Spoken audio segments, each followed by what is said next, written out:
So the Seahawks have made their second signing of free agency, and it's a familiar name who is back in Seattle. It's Jarran Reed.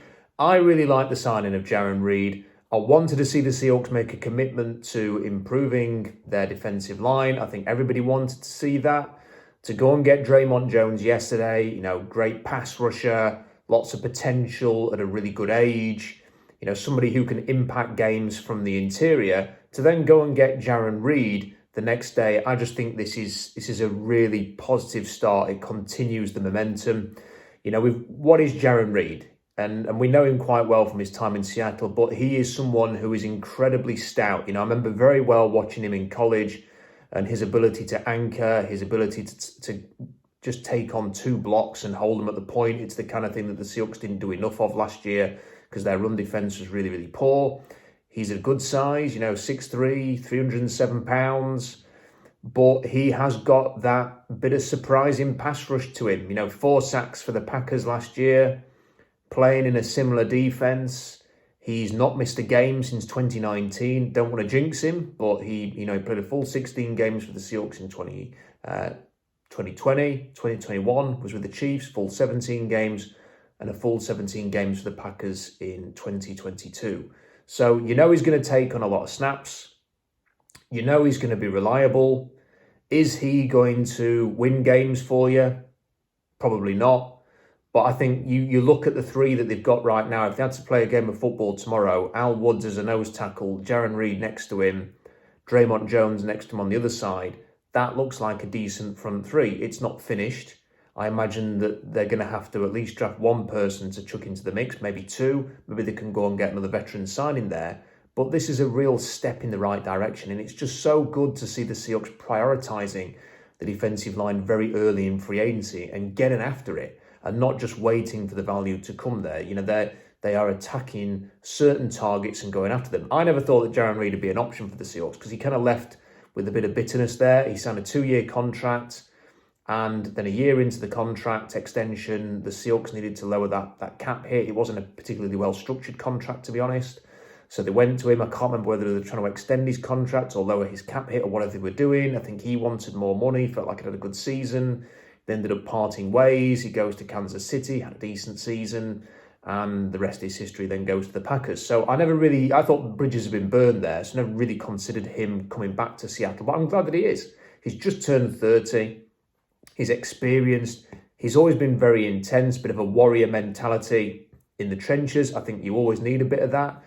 That's what he is. When he was in Seattle, he was very much a vocal leader. He would often be sort of doing the huddle before the game, and he would be the one shouting out the instructions and the orders to the team. So I think it's really good. The Seahawks are tougher. They're quicker. They are, I think, a tougher opponent to face in the trenches as a consequence of the last 24 hours when they've signed 2 players. Just keep it going now. A lot of people want to see Bobby Wagner come back. To me, it just seems like there's no market for Wagner. Teams are going in different directions. We've just seen Dallas sign Leighton Vander Esch. I understand the interest in Wagner from the Seahawks fan base. There's a lot of nostalgia there, a lot of love for Bobby Wagner. I still think the Seahawks can bide the time with that and maybe get him at an even cheaper price if they are just prepared to bide their time. I mean, you don't want to take the mick and piss him off, but at the same time, I think the more that they wait, the more the deal comes to them. In the meantime, can you go and get another defensive lineman? Is there a chance to go and get a Greg Gaines or an Ashawn Robinson as well? I mean, maybe that's asking too much with the limited spend that they've got to go and add those players as well, but that'd be really good. Calais Campbell is another option I'd love to see them consider. Again, it's whether the finances permit that. I'm not sure it will.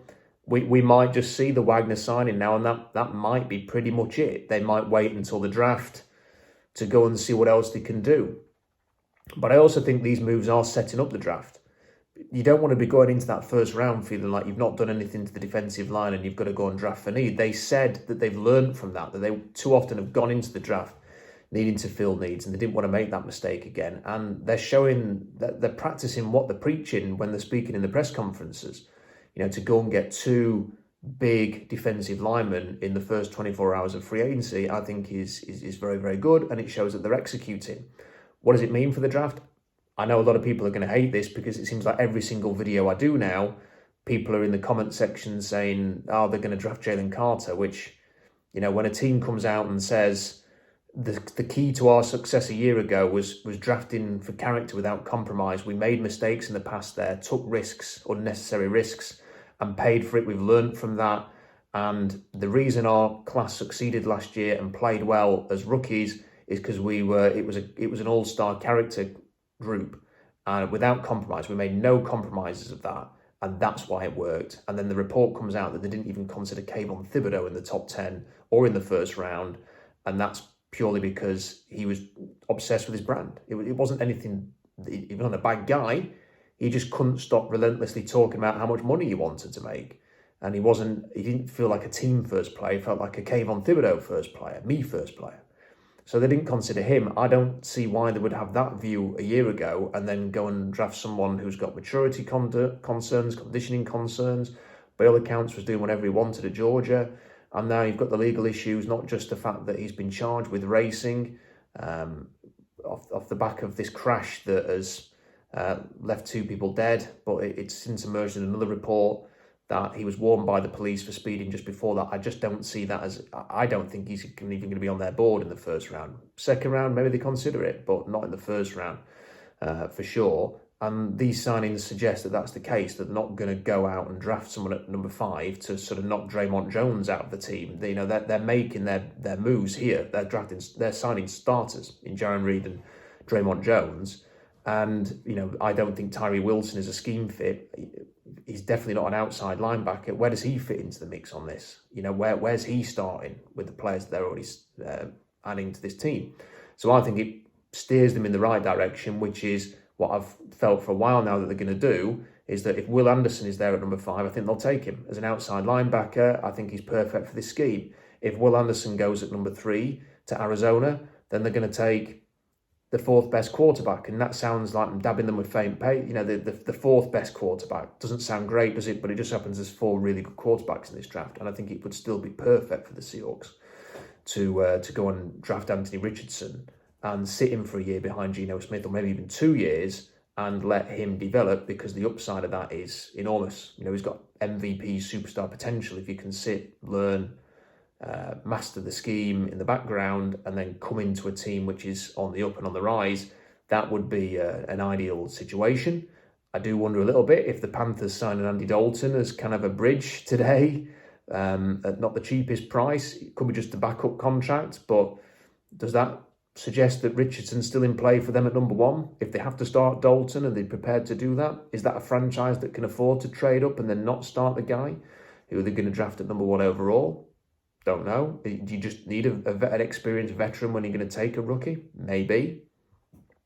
If they can afford to do it, maybe that's all it is. But I thought it was interesting. I did raise an eyebrow at that Dalton coming in. That's a very experienced, big name backup that they are signing there. Made me wonder if maybe Anthony Richardson is an option at number 1. But if he's there at 5, I think he'd be perfect. I think Will Anderson would be perfect. I'd be perfectly happy taking Will Levis, CJ Stroud, Bryce Young at number 5. I think you've got 5 really good options there, and I think that's what the Seahawks will do. And then because of these moves that they're making, you can do best player available. That might be Keon White at 20. It might be Will McDonald at 20. I think it probably could be Will McDonald at 20 if he's still there and they don't get Will Anderson at number 5. It could be other defensive linemen. It could be a tight end. It could be, people say it's not a need. It might be a need next year because 2 of you guys are out of contract in Fant and Parkinson. What's the future for Will Disley? If Michael Mayer's there, do you take him? What about Luke Musgrave? What if Bijan Robinson's there? What if you really like Josh Downs? And I think they might do. They might really like Josh Downs and think, yeah, we're going to take him in the first round. What if they really like Jackson Smith and Jigba or somebody like that? It opens up every option for them. The one thing that they are getting backed into a corner a little bit is making sure they draft that centre, because the veteran centres are going off the market now, the ones that fit the scheme anyway. There are limited options. I think they're down to basically Coleman, Shelton and not many others. So to me, it does look as if they are backing themselves into a corner there. And that's fine, I guess, because with Luke Weipler and John Michael Schmitz, there are 2 players who are perfectly suited to this scheme. They've got Seattle's name written all over them, and I think they will take one either at 53 or in the 3rd round. I think that's where those 2 will go. So those are my thoughts. Thumbs up, big thumbs up for Jaren Reed, big thumbs up for Draymond Jones. Like what the Seahawks are doing in free agency so far. Really good start. Keep it going. Very happy with all of this. Let me know what you think in the comments section. Don't forget SeahawksDraftBlog.com for more analysis. Until next time, bye for now.